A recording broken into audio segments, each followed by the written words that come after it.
வணக்கம். செய்திச் சுருக்கம். அதிமுக தேமுதிக இடையே பிரச்சனை இல்லை. ராஜ்யசபா சீட் தொடர்பாக அதிமுக தேமுதிக இடையே மன வருத்தம் இல்லை என தேமுதிக பொதுச் செயலர் பிரேமலதா கூறியுள்ளார்.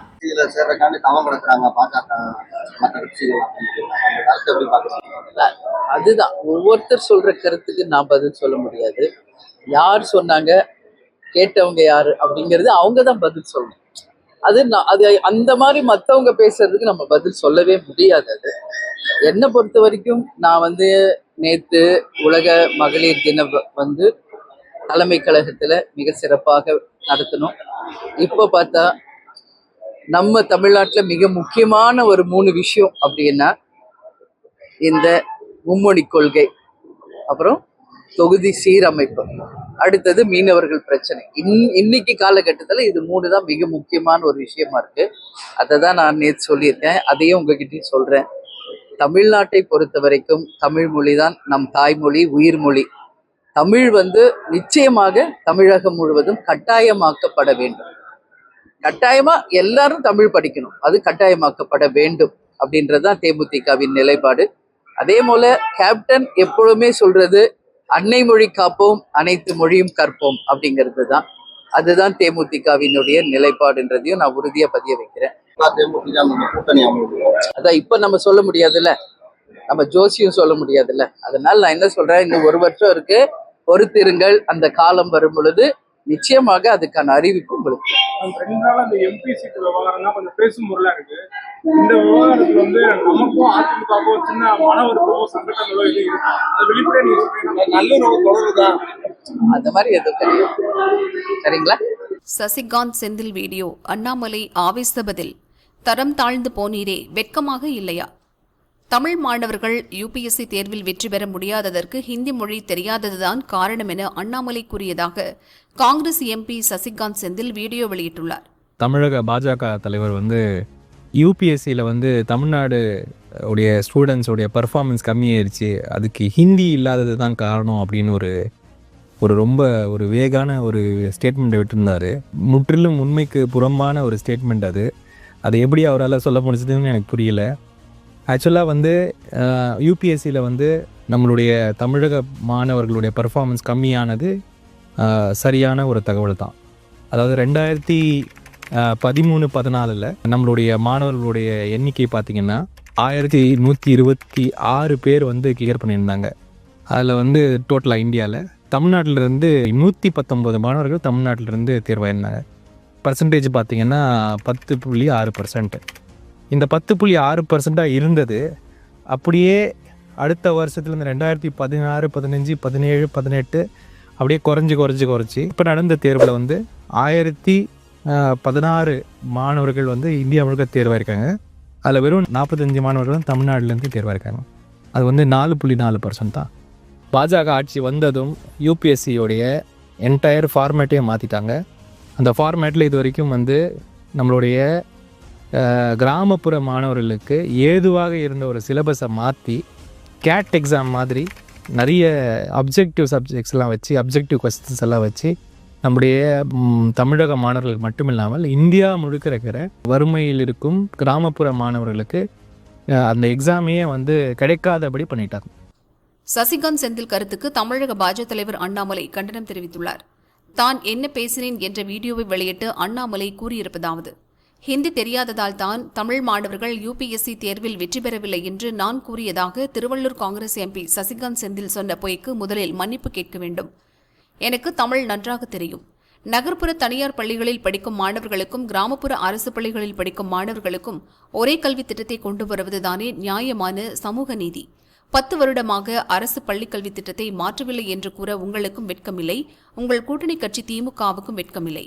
இன்னும் எத்தனை ஆண்டு காலம் திராவிடத்தின் பொய் பித்தலாட்டங்களை தமிழக அரசு பள்ளி மாணவர்கள் பாடமாக படிக்க வேண்டும்? பள்ளிக்கல்வித்துறை அமைச்சர் மகன் தொடங்கி அனைத்து திமுகவினர் குழந்தைகளும் தனியார் பள்ளிகளில் படித்துக் கொண்டிருக்கின்றனர்.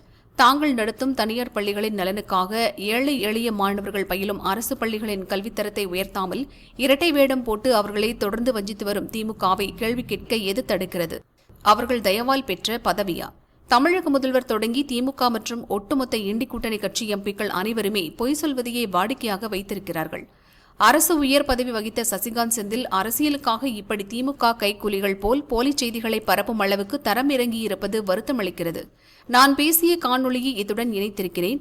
Several education parameters, despite its two-language policy, Tamil Nadu's educational indices are much better than North Indian states. That's what the school education minister also argues. Why should you impose a model that has not really worked well even in northern states or a state that's performing well? To answer this question, sir, now we have to understand, they look at only GER. GER is the only data the Tamil Nadu government brings to say, look at gross enrollment ratio, we have crossed 50%. I am sure, Sam, sir, you know it has also dropped down to 49. Tamil Nadu's gross enrollment ratio is not 51, it is dropping down 49. If you look at all the indicators, civil service, how many of us passed civil service? Last year, Tamil Nadu 45. 10 years back, we were at 120. How many of us get into medical colleges, IITs? How many of us get into it? Tamil Nadu has become one of the state which has got least number of entrants into all these higher educational institutions. Why is it not Tamil Nadu education minister not looking at that?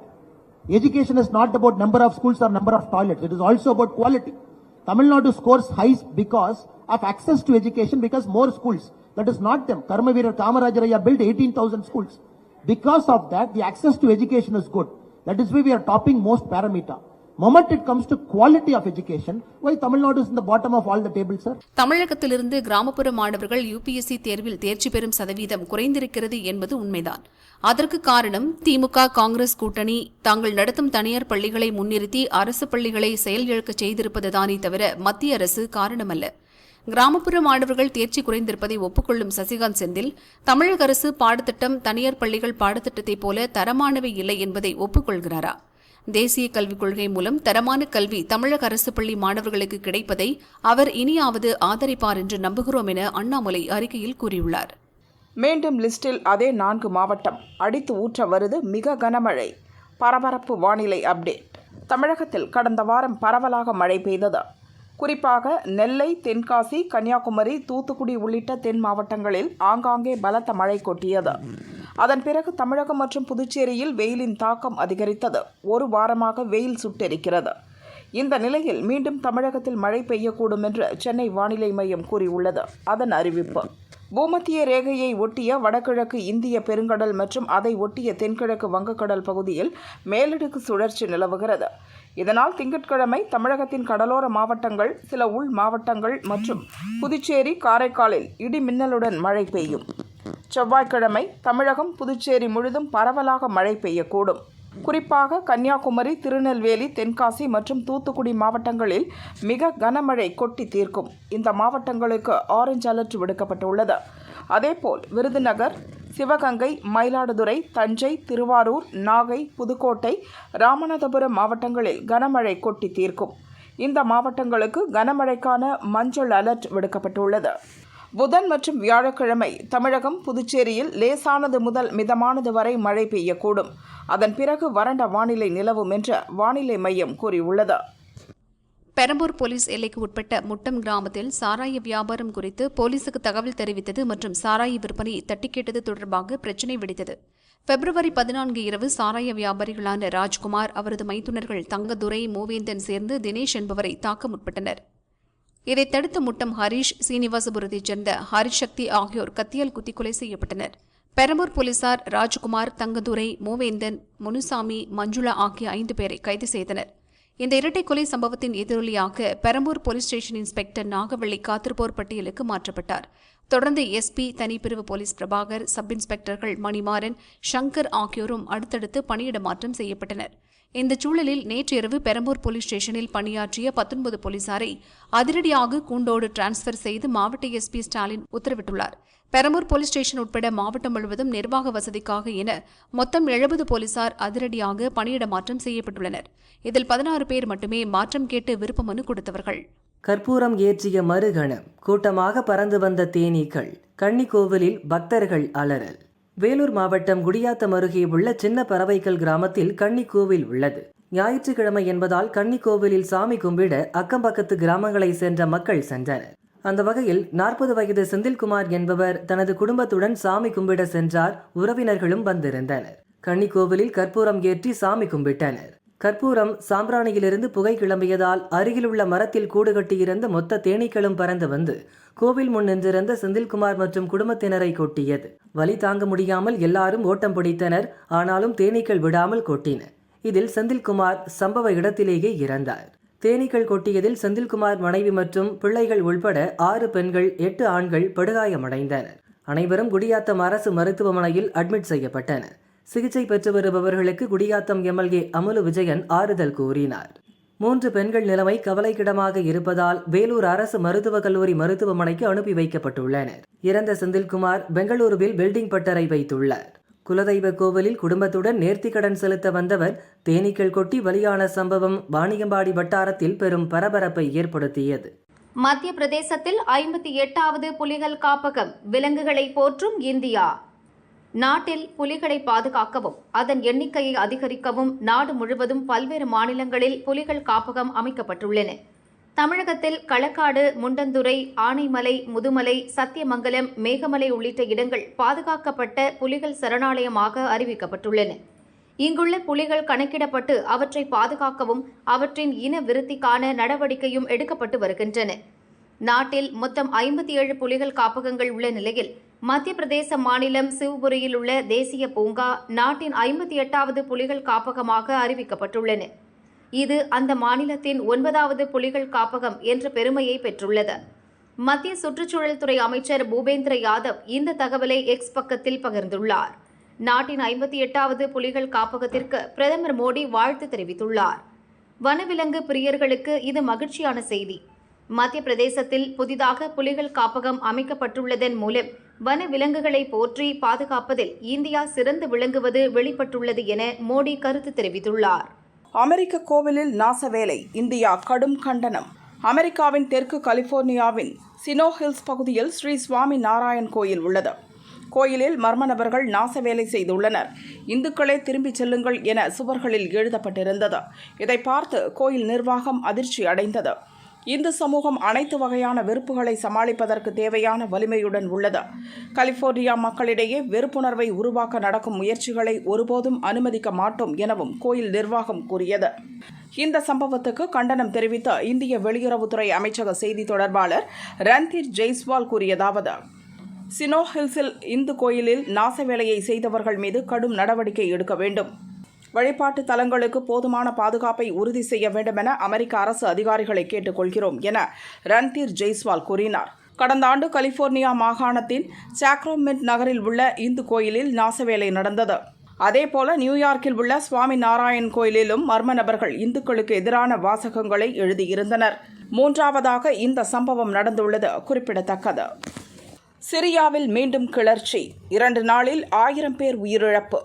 மத்திய கிழக்கு நாடுகளில் ஒன்றான சிரியாவில் இரு பிரிவு முஸ்லிம்கள் இடையே நீண்ட நாளாக பகை நீடிக்கிறது.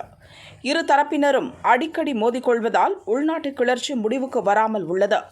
பஷார் அல் ஆசாத் அதிபராக இருந்த காலகட்டத்தில் ஒரு பிரிவு முஸ்லிம்கள் மீது அடக்குமுறை ஏவப்பட்டதாக புகார் எழுந்தது. ஆசாத் ரஷ்யா மற்றும் ஈரானுக்கு ஆதரவான நிலைப்பாட்டில் இருந்ததால் அமெரிக்கா, துருக்கி நாடுகள் கிளர்ச்சியாளர்களுக்கு ஆதரவளித்தன. உக்ரைனுக்கு எதிரான போரில் ரஷ்யா தீவிர கவனம் செலுத்தியதால் அந்நாட்டின் கவனம் முழுதும் உக்ரைன் பக்கமே இருந்தது. ஈரான் நாட்டாலும் சிரியாவுக்கு போதிய அளவு உதவிகளை செய்ய முடியவில்லை. இதனால் கடந்த ஆண்டு இறுதியில் உள்நாட்டு போர் உச்சகட்டத்தை எட்டியது. கிளர்ச்சியாளர்கள் சிரியாவில் ஆட்சியை கைப்பற்றினர். அதிபராக இருந்த அல் ஆசாத் நாட்டை விட்டு தப்பி ரஷ்யாவில் தஞ்சம் புகுந்தார். கிளர்ச்சி படையினர் ஆட்சி பொறுப்புக்கு வந்தனர். முன்னாள் அதிபர் ஆசாத் ஆதரவாளர்கள் பலர் துன்புறுத்தப்பட்டனர். புதிய ஆட்சியாளர்களின் பழிவாங்கும் நடவடிக்கையால் ஆசாத் ஆதரவாளர்கள் பொங்கி எழுந்தனர். இதனால் மீண்டும் உள்நாட்டு போர் வெடித்துள்ளது. சிரியா ராணுவம் ஒரு பக்கம், ஆசாத் ஆதரவாளர்கள் மறுபக்கம் என உள்நாட்டு போர் மீண்டும் தீவிரமடைந்தது. அண்டை நாடுகளை ஒட்டிய எல்லையோர மாவட்டங்களில் ஆசாத்தின் ஆதரவாளர்கள் இன்னும் பலம் பொருந்தியவர்களாக உள்ளனர். அவர்களை ஒடுக்கும் பணியில் சிரியா ராணுவம் ஈடுபட்டது. வியாழன் இரவு இரு தரப்புக்கும் கடும் சண்டை மூண்டது. 2 நாள் நடந்த சண்டையில் 1000 பேர் கொல்லப்பட்டதாக முதல்கட்ட தகவல் வெளியாகியுள்ளது. இவர்களில் சிரியா ராணுவத்தைச் சேர்ந்த 125 பேர், ஆசாத் ஆதரவாளர்கள் 145 பேர் மற்றும் அப்பாவி பொதுமக்கள் 700க்கும் மேற்பட்டோர் பலியாகினர். வீடுகள், கடைகள் தீக்கிரையாகின. சிரியாவில் மீண்டும் உள்நாட்டு போர் துவங்கியுள்ளதால் பொதுமக்கள் கடுமையாக பாதிக்கப்பட்டுள்ளனர். துப்பாக்கிச்சூடு மற்றும் குண்டுவீச்சு சம்பவங்களால் சிரியா முழுதும் போர்க்களமாக காட்சியளிக்கிறது. சாம்பியன்ஸ் டிராபி ஃபைனல் இந்தியாவுக்கு 252 ரன்கள் இலக்கு. சாம்பியன்ஸ் டிராபி கிரிக்கெட் தொடரின் இறுதிப் போட்டி துபாயில் நடந்தது. இந்தியா நியூசிலாந்து அணிகள் மோதின. டாஸ் வென்ற நியூசிலாந்து அணி முதலில் பேட்டிங்கை தேர்வு செய்தது. அதன்படி களமிறங்கிய நியூசிலாந்து துவக்க வீரர்கள் யங் மற்றும் ரச்சின் ரவீந்திரா அதிரடியாக விளையாட துவங்கினர். இருப்பினும் இந்திய பவுலர்கள் அருமையாக பந்து வீசி கடும் நெருக்கடி கொடுத்தனர். வருண் சக்கரவர்த்தி சுழலில் யங் 15 ரன்களில் ஆட்டமிழந்தார். 37 ரன்கள் எடுத்த ரச்சின் ரவீந்திரா 11 ரன்கள் எடுத்திருந்த வில்லியம்சன் ஆகியோரின் விக்கெட்டுகளை குல்தீப் யாதவ் வீழ்த்தினார். இருப்பினும் மிட்செல், பிராஸ்வெல் ஆகியோர் அரை சதம் அடித்தனர். 50 ஓவர்கள் முடிவில் நியூசிலாந்து அணி 7 விக்கெட் இழப்புக்கு 251 ரன்கள் சேர்த்தது. இந்திய அணி தரப்பில் வருண் சக்கரவர்த்தி, குல்தீப் யாதவ் ஆகியோர் தலா 2 விக்கெட்டும், ஷமி, ஜடேஜா ஆகியோர் தலா 1 விக்கெட்டும் வீழ்த்தினர். தொடர்ந்து 252 ரன்கள் எடுத்தால் வெற்றி என்ற இலக்குடன் இந்திய அணி களமிறங்கியது.